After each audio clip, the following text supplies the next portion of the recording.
So, by the way, I love, and I said this to Charles Barkley, don't apologize. I actually agreed with you on Mike Tomlin. Then the next week he came out with a lousy game plan. You make news with your opinions. Has it ever, I mean, you do. That's why you're paid, by the way. Okay? Other networks guys don't. So has it ever bothered you, the pushback? Well, here's the thing. If you have an opinionated-driven show, which this is your opinion. That's right. You take what's happened and you take a side and go with it or whatever. In my position, I only respond to things when I'm asked about it. Mm-hmm. And number two, if in fact it's something I strongly believe in, then I don't care what the consequences are. I say it. Okay. I feel like it's an obligation to say it. I just don't think you can be a complete television broadcaster and analyst and not have strong opinions about certain things. By the way, when we hire, my boss has asked me, what do you think about this guy? Yeah. And I'll always say, he doesn't have much to say. Right. My first takeaway is he's willing to have a strong opinion. You got to get on the edge. You do. And when I do it, I feel strongly about it, and you'll notice the emotion I have in it. Yeah. And then when it's over with, then you have to go, okay, all right, here come the arrows. And then you got to be, big boy and take it. And you learn to take it. I kind of stay away from all the rebuttal stuff. It gets back, certainly, but yeah, you have to. I just think it's people, fans of viewers and fans in general they want it. But Colin, here's the other thing: if it is something that you deliberately do on the Fox pregame show every week, they go to Terry Bradshaw. Well, Johnson, and you just rip them. The next week it's Eli Manning. The next week it's someone down in Jacksonville. And so every week, if you are doing that just to do it, to be different, that's wrong. That's inauthentic.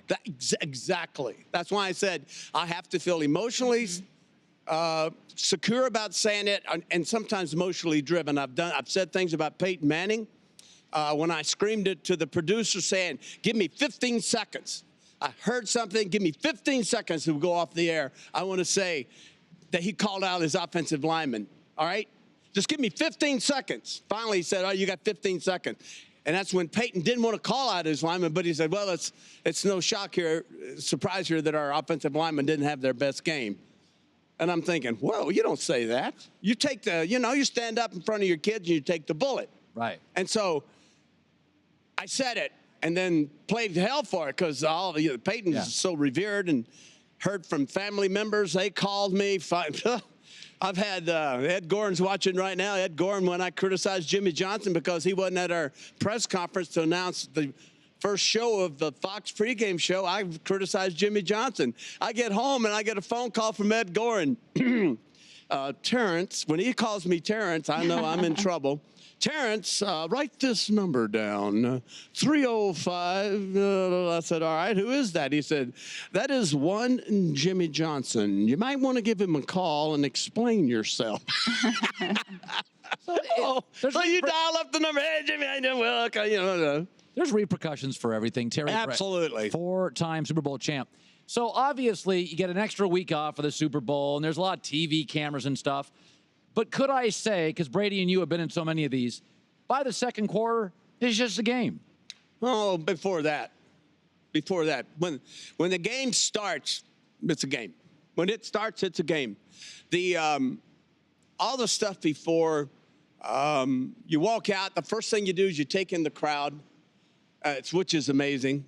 And you take the crowd in, then you go through you just kind of, get yourself, you try to get the nerves out, the emotions, just settle in a little bit, get the ball in your hand, start warming up, get it in, and then get a lather up, and then gets crowded and louder, and you run off, and when you come back, you're being introduced, and you're going to start the Super Bowl game, and that's when you get out there, man, then you're in it. Terry, Andrew Luck says, I got to get popped. I like to take that first hit. I want to get popped for. You didn't want to get popped. I want to get hit. No. How about first completion? Does that make you feel a little better? Didn't have many of those. So I was surprised. You know what? We didn't throw the ball that much.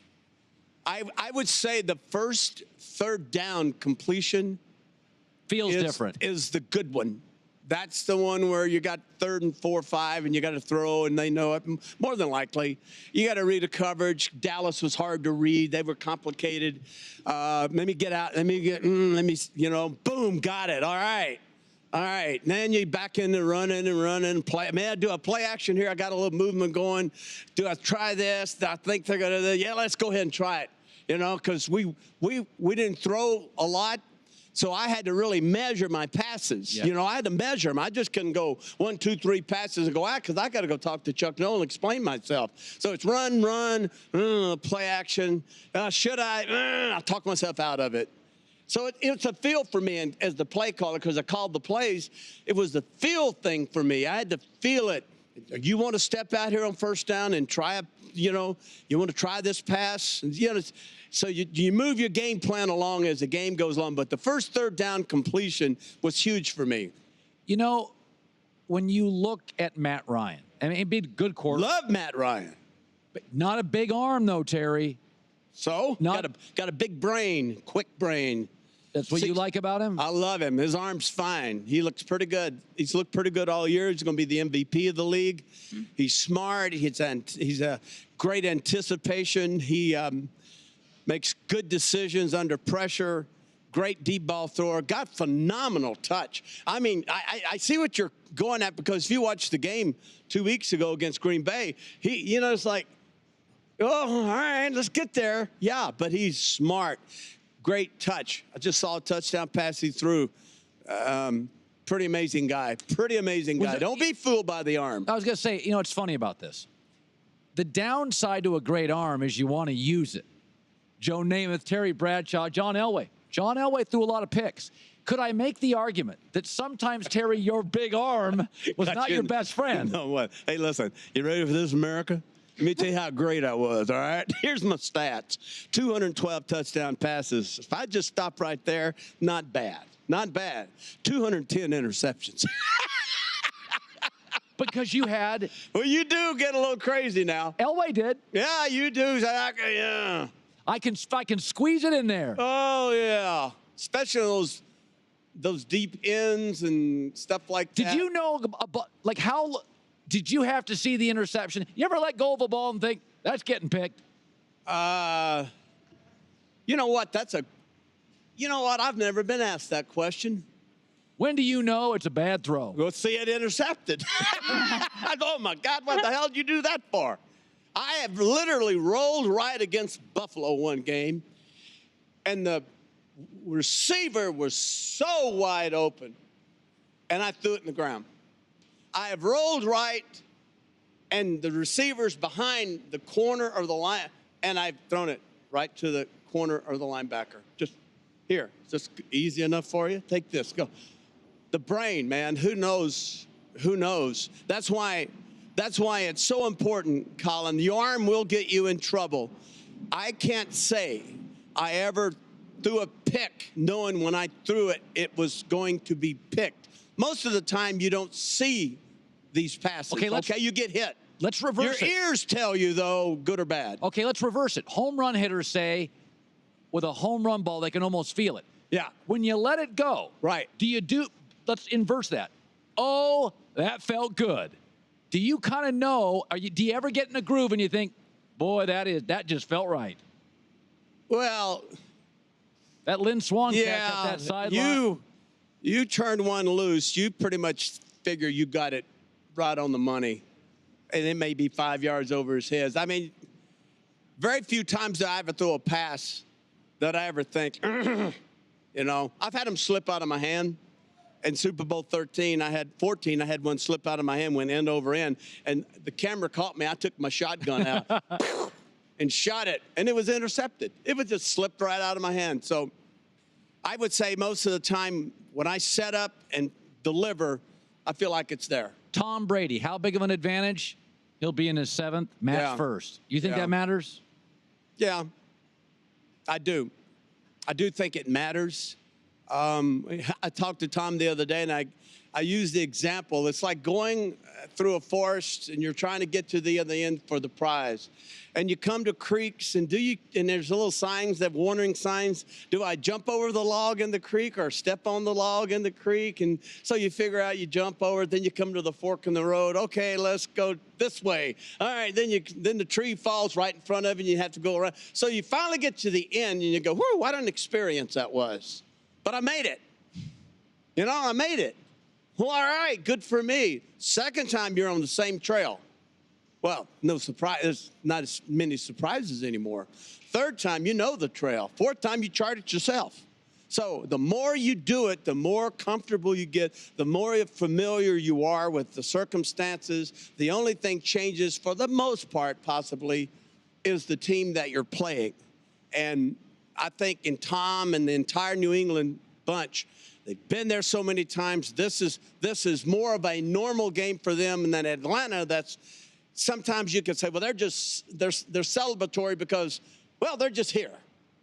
But I think, like I said earlier, that is not how this team will approach it, not how Matt Ryan. They'll go out, they'll be a little bit more in awe of it than the other bunch. The other bunch wants to be history. They want to make history. They want to win 5. Time wants to win 5. I told Tom Brady when I was talking to him the day before yesterday, look, when I hand you that trophy with that 5th Super Bowl on the stand, and you reach for it, all right? Because you'll have more than any of us quarterbacks. I said, right when you get it, I'm going to drop it on your foot. By the way, we were talking about this earlier. If you say that, Atlanta's watching us right now on TV, and they're thinking, oh, Bradshaw, Cowherd, they think the game's over. Because Atlanta's been hearing all week about, Goodell when he hands him the trophy. I think Atlanta's going to come in with a little... Listen, let's not be fools here. Let's understand one thing. I think the consensus is that New England's going to win, all right? That's the consensus. And that's only natural. They are an awesome football team led by the greatest coach in the history of the NFL, led by what many will consider, if he wins or if he not wins, the greatest quarterback to ever play. If he wins, certainly. But you would be making a huge mistake to dismiss Atlanta. I'm going to pick Atlanta to win the game just because I know a lot of people don't give them a chance. So on the air Sunday, I'm telling you right now, I'm picking Atlanta. All right? That is a heart pick because I want it to happen for such a great city and a franchise. New England is hated. New England is a lot Pittsburgh. Yeah. Everybody loved to play Pittsburgh, Colin, when we started out because why? They could beat us. Right. But then we started winning Super Bowls, and it's, y'all got an emblem on your right-hand side of your helmet. That is so stupid. Yeah. Oh, you got a 4-inch black stripe down your britches. Oh, aren't you fancy? And they just start taking shots So at the you. end, you could sense the hate. Absolutely, Jack. Everybody wanted to beat Pittsburgh. They were tired of us. And I think America, you have to be honest, is tired of New England winning. They won't, I think, Atlanta I to win. think you're right. I know I'm right. Terry Bradshaw. Okay. You performed in Vegas. Yep. You were at I like to go ahead. I know. You've had country albums. You have don't you have some Broadway Show? Yes. Yeah, I did Vegas. Great title for the show, by the way. What was it? What was it? America's Life in 4 Quarters. America's favorite dumb blonde America's favorite dumb blonde Terry Bradshaw, Life in 4 Quarters. So Lady Gaga pressed her the other day. Right. Did you sing with her? I asked. I just did it. Oh, you did? I did, and I told her I was apologizing because when her people called for me to do part of the halftime show with her, I have to do the pregame halftime. You don't have at Fox, and so it's a shame. She was extremely disappointed. Yeah, as you can imagine. I can imagine. What is your favorite Lady Gaga song? Do you know him? Edge of Glory. Oh yes, Edge of Glory is a great one. Yeah. Do you know any Lady Gaga songs? I mean, those are some more. What? Is this a bit you guys practice or something? No. Terry's just really knowledgeable about Lady Gaga. Who's your favorite recording artist? Ronnie Millsap and Glenn Campbell. Do you like Johnny Cash? Yes, Do you like very much. Roy Orbison? Love Roy Orbison. My mom loved Roy Orbison. Yeah, I love Roy Orbison. Yeah. Brought to you by 84 Lumber. Are you 84 material?